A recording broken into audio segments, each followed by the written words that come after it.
Olá pessoal, tudo bom com vocês? Eu me chamo André, sou psicopedagoga clínica institucional e eu vou conversar com vocês um pouquinho sobre o TDAH.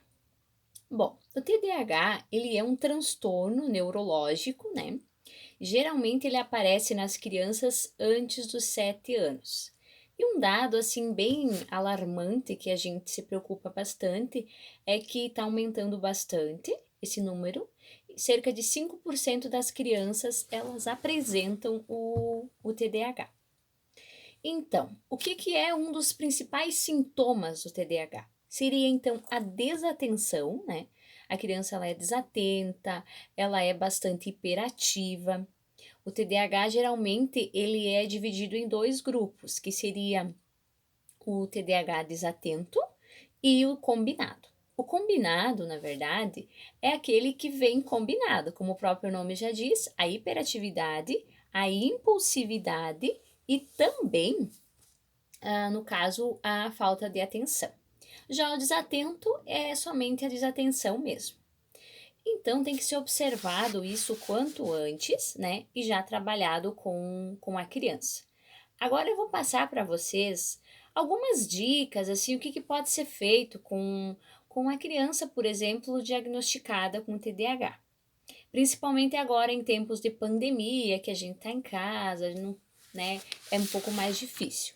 Primeira dica que eu dou para vocês, pessoal, seria criar uma rotina bem definida, que a criança siga essa rotina, que ela seja clara, tá? Com principalmente assim com horários para a hora do almoço, para a hora da realização do trabalho de aula, para brincar, com uma rotina assim que ela possa seguir, que ela se identifique, tá?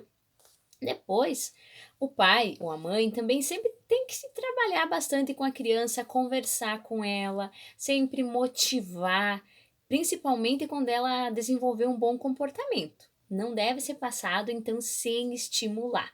É muito importante isso, tá? Para que a criança se sinta mais alegre, né? E continue a desempenhando um bom comportamento. Outra dica que eu dou para vocês é nunca trabalhar com um monte de atividade para essa criança. Sempre dividam, sabe? A quantidade. Eu tenho bastante coisas para trabalhar com o meu filho. Ah, mas eu vou dividir ele em etapas menores ao longo do dia, para que não acarrete muitas tarefas ao mesmo tempo, para que fique difícil para ser trabalhado. Sempre que possível, prepare um ambiente calmo, organizado, para que a atenção venha assim mais fácil, né, para se trabalhar. Então, a rotina, essa parte aí também é muito importante, tá bom? E, claro, procurar sempre incentivar a criança para que a atividade que está sendo desenvolvida não seja interrompida.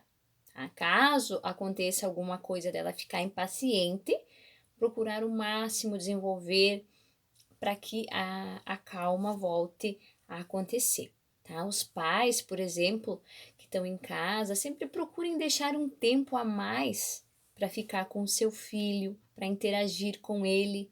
Outra dica importante também é sempre que possível desenvolver atividades ao ar livre, tá?